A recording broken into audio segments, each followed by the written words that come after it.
Hey everyone, this is Professor Sanan Sari and welcome back to my YouTube channel. Friends, in our today's video lecture, we're going to cover the part B of our Day 12, episode 12. Friends, in our today's video lecture, we're going to cover the most frequently asked question, that is factors responsible for change in exchange rate. Okay, first of all, would like to inform you in our last video lecture, we covered the part A of Day 12, episode 12, in which we have learned about two types of exchange rate. The one is spot exchange rate and the second is forward exchange rate. And that question can be come in your examination for short note purpose. But in our today's video's lecture, we're going to cover the 8 marks and we can say the long answer, which is factors responsible for change in exchange rate. सो आज हम सीखेंगे कि हमारा जो exchange rate है, देखिए दोस्तों, आपने कभी भी अगर एक्सचेंज रेट पे ध्यान दिया हो या शेयर मार्केट के किसी पोर्टल या एप्लीकेशन पे लॉग इन किया होगा, आपने देखा होगा कि जो रेट्स होते हैं इनकी वैल्यूएशन को ध्यान देंगे तो इनका value up down fraction of second में डेसिमल्स के पॉइंटर्स पे गौर कीजिएगा, कभी इनके रेट चेंज होते रहते हैं। ठीक है दोस्तों, सो ये जो एक्सचेंज रेट में जो चेंजेस देखने को मिलती है ना बार बार, ये कौन से फैक्टर्स की वजह से होती है दोस्तों, यही आज हम पढ़ने वाले हैं। सो हमारा क्वेश्चन बनता है आज का, factors responsible for change in exchange rate. Okay दोस्तों, सो बढ़ते हैं आगे और पढ़ते हैं इस क्वेश्चन के बारे में। ठीक है, सबसे पहले मैंने यहाँ पर मेंशन कर रखा है और पहला हमारा पॉइंट बनता है इन्फ्लेशन। यस, किसी भी कंट्री का जो जनरल प्राइस लेवल होता है ना दोस्तों, इन्फ्लेशन रेट, ठीक है, वो सबसे ज्यादा इंपॉर्टेंट मैटर करता है, जिसकी वजह से आपका जो करेंसी है, आपके जो कंट्रीज के जो एक्सचेंज रेट्स होते हैं, ये बदलते रहते हैं। ठीक है, अगर कंट्री में इन्फ्लेशन रेट बहुत ज्यादा हाई है सो उसके सारे गुड्स एंड आइटम्स भी मोर एक्सपेंसिव बन जाते हैं, जिसकी वजह से क्या होता है, यहाँ पर इन्फ्लेशन रेट के बढ़ने की वजह से एक्सचेंज रेट में भी चेंजेस आने को देखने को मिलती है दोस्तों।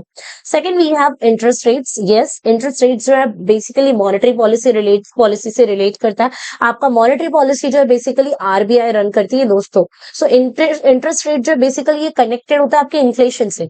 जब सारी चीजें एक्सपेंसिव हो जाएगी, ठीक है, बहुत ज्यादा डिमांड भी बढ़ रहा है, एक्सपेंसिव भी होता जा रहा है, इन्फ्लेशन रेट बढ़ रहा है, सो ऐसे सारे टाइम पे इन्फ्लेशन को कंट्रोल करने के लिए आरबीआई अपना मॉनेटरी पॉलिसी चार्ज करती है, जहां पे आरबीआई अपने इंटरेस्ट रेट्स को बढ़ा देती है to control the inflation. So definitely अगर इंटरेस्ट रेट्स भी बढ़ेगा तो ये क्यों बढ़ाया गया, इन्फ्लेशन को कंट्रोल करने के लिए।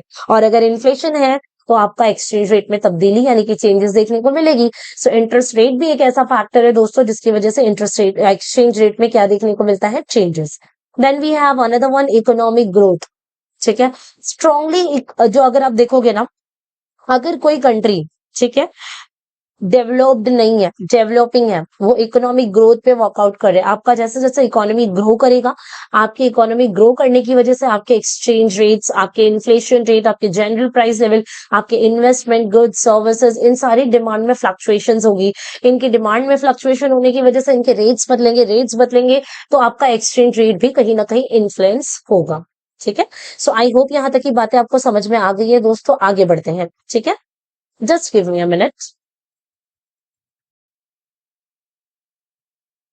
ठीक है दोस्तों, तो यहाँ तक की हमने बातें कर ली है, अभी हमने आगे बढ़ना है। ठीक है, सो जैसे हमने ये देख लिया कि कौन कौन से फैक्टर्स रिस्पॉन्सिबल है for change in exchange rate. Inflation हो गया हमारा, इंटरेस्ट रेट हो गया, इकोनॉमिक ग्रोथ हो गया। अब बढ़ते हैं पॉलिटिकल फैक्टर्स।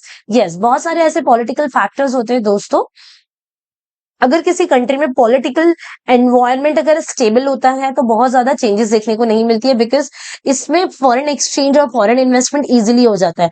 लेकिन अगर पॉलिटिकल पार्टीज का बहुत ज्यादा इन्वॉल्वमेंट और इंटरफेरेंस होगा, जिसकी वजह से आपको जो एक्सचेंज रेट में भी चेंजेस देखने को मिलेगी।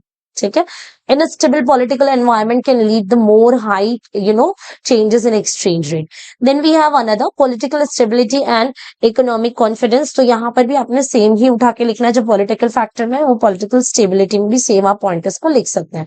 फिर आता है आपका करंट अकाउंट बैलेंसेस। देखिए दोस्तों, ये जो पॉइंट है ना आपका रिलेट करता है आपके structure of balance of payment के साथ, जो कि बहुत ही इंपॉर्टेंट क्वेश्चन है जो हमने ऑलरेडी लास्ट वीडियोस में पढ़ रखा है। So structure of balance of account में आपको मैंने ट्रेड अकाउंट, करंट अकाउंट और कैपिटल अकाउंट पढ़ाया था।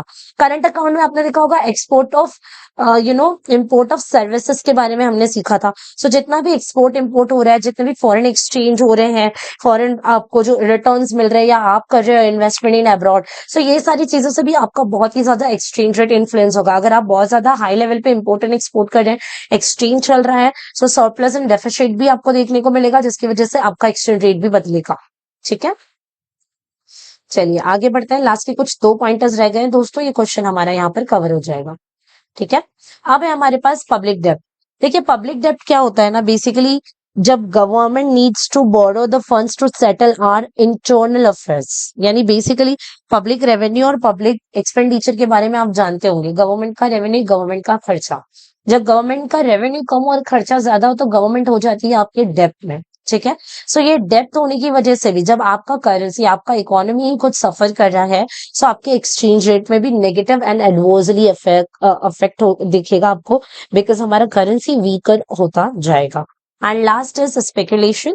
ठीक है, स्पेकुलेशंस क्या होता है ना, बेसिकली इन्वेस्टर्स बिलीव करते हैं कि अगर फ्यूचर में आपका करेंसी या फिर जो भी है अगर इंक्रीज होगा, सो आप वेट करते हो। ठीक है, आपको ऐसा लगता है कि अगर मतलब जैसे कि समझे ना कि अगर आज आप कोई चीज खरीदने जा रहे हो, फ्यूचर में बहुत ज्यादा उसका रेट बढ़ेगा, सो आपने फ्यूचर एक्सपेक्टेशन के अकॉर्डिंगली क्या किया, उसको अभी से खरीद लिया। सो इस रेट पे आप बहुत ज्यादा खरीद रहे हो तो इससे भी आपका एक्सचेंज रेट क्या होगा, इन्फ्लुएंस होगा, क्योंकि आपने सोचा कि फ्यूचर में वो चीज का रेट ज्यादा बढ़े, इससे पहले इसे अभी खरीद लेते हैं। सो कहीं ना कहीं आपका अभी करंट डिमांड बढ़ जाने की वजह से भी आपको चेंजेस देखने को मिलेगा दोस्तों।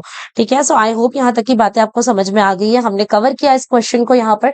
नेक्स्ट वीडियो लेक्चर में हम फर्दर डिटेल्स करेंगे, हमारे सेकंड लास्ट चैप्टर को पढ़ेंगे, फिर उसके बाद लास्ट और फिर स्टार्ट करेंगे रिविजन। ठीक है दोस्तों, so all enough for today. Bye bye, have a nice day and take care everybody.